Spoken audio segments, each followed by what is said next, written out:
নমস্কাৰ বন্ধু বান্ধৱীসকল, মোৰ এটি নতুন ভিডিঅ'লৈ আপোনালোকক স্বাগতম জনাইছোঁ। তো আজি ভিডিঅ'টো হ'ল মানে কি এনেকুৱা, এতিয়া ধৰি লওক মই ফাৰ্মখন খুলিলোঁ, মানে কি হ'ল এতিয়া মোৰ ধৰি লওক দানা কিনিবৰ কাৰণে পইচা কেতিয়াবা নাইকিয়া হৈ যায়, ধৰি লওক কেতিয়াবা পইচা হয় কেতিয়াবা নহয়। এতিয়া সেইকাৰণে দানা কম, মানে কি দানাটো নিকিনাকৈ কমকৈ কিনি আমি ঘৰতে কেনেকৈ দানাটো তৈয়াৰ কৰিব পাৰোঁ, কমকৈ হওক।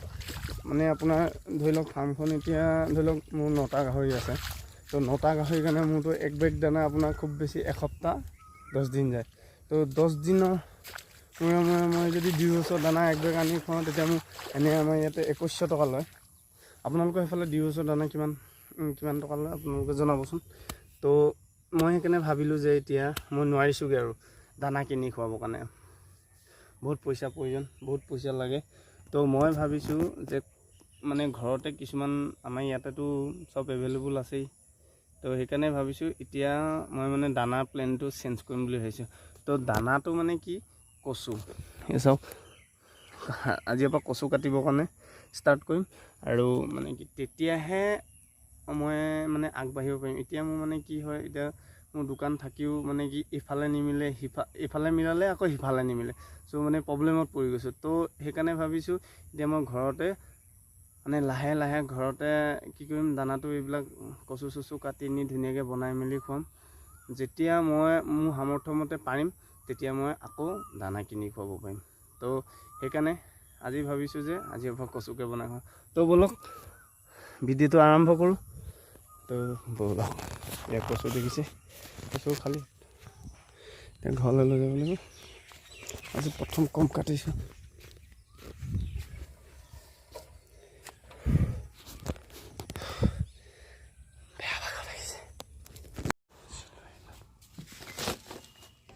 তো ভুচিটো এইটো ভুচি হয়, মোৰ নিজৰ নহয়, মই বেলেগৰ পৰা কিনি অনা বিচাৰিছিলোঁ কিন্তু নাপালোঁ। এয়া আমাৰ এইফালে 10 টকা কেজি, আপোনালোকৰ ফালে কিমান দাম জনাবচোন। তো এইটো ভুচি হয়।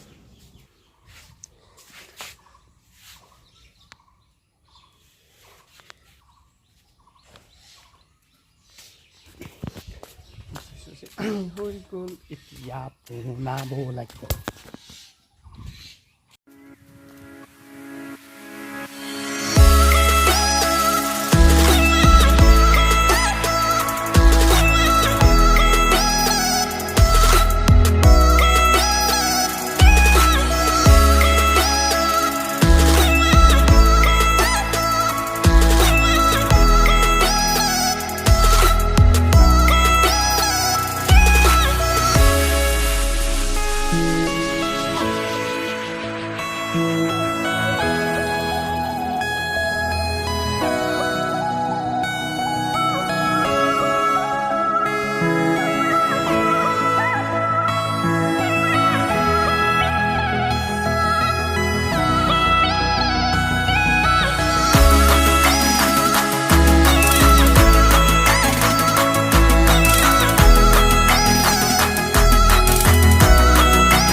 তো খৰচ কমাবৰ কাৰণে বুদ্ধি তো কৰি আছোঁ আৰু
হৈছে কি আৰু অলপ বাকী আছে কি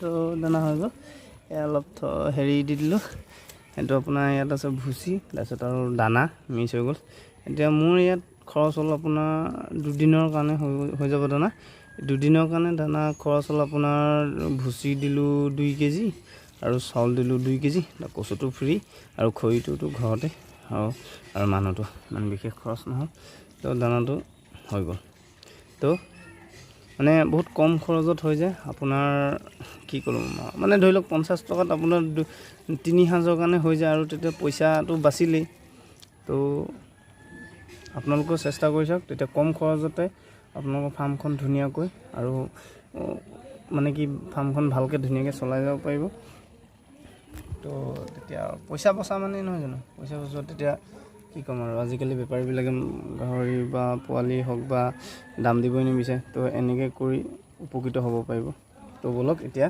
দানা দিব যাওঁ তো দানাটো দিলোঁ সুন্দৰভাৱে খাইছে আজি প্ৰথম দিছোঁ কাৰণ মানে কি মোৰ অলপ মানে পইচাৰ মানে কি বহুত পইচা লাগে মানে এখন ফাৰ্ম এখন খুলিবৰ কাৰণে বহুত পইচা লাগে তেনেকুৱা পৰ্যায় মোৰ ওচৰত পইচা নাই তো সেইকাৰণে মই মানে কি ঘৰতে অলপ দানা তৈয়াৰ কৰি লওঁ বুলি ভাবিছোঁ আৰু আপোনালোকেও যদি এনেকুৱা মানে কি এনেকুৱা ধৰি লওক সৰু সুৰা ফাৰ্ম এখন আছে তো আপোনালোকে এইটো কাম কৰি চাব পাৰে আপোনালোকে নিশ্চয় উপকৃত হ'ব কম খৰচত হ'ব আপোনালোকে ষ্টাৰ্টিং কৰিছে না মানে কি আৰম্ভ কৰিছে না ফাৰ্মখন সেইকাৰণে ফাৰ্মখন যদি আৰম্ভ কৰিছে তো পইচা নাই তো এইটো কৰক এইটো কৰিলে আপোনালোকে উপকৃত হ'ব আৰু মানে কি নিজৰ কাৰণেও ভাল অলপ পইচা কেইটকামান ৰেহাই হ'ব তো প্ৰথমে যেতিয়া আমাৰ ওচৰত পইচা নাই তো এইটোৱে কৰিব লাগিব তো যদি ভিডিঅ'টো চাই ভাল লাগিলে তো ভিডিঅ'টো লাইক আৰু কমেণ্ট আৰু মোৰ চেনেলটো আপুনি যদি নতুন হয় তেতিয়া ছাবস্ক্ৰাইব কৰি ল'ব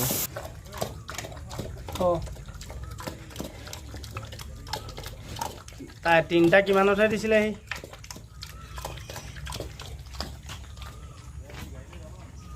জানে বাইক লৈ যাব লাগিব চাগে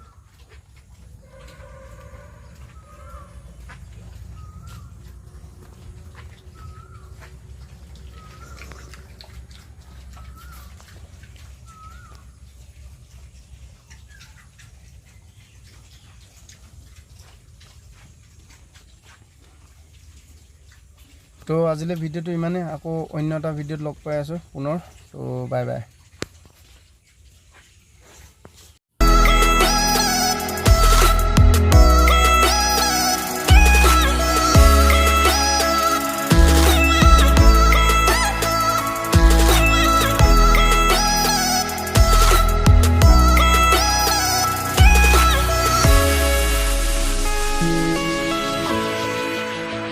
Mm-hmm.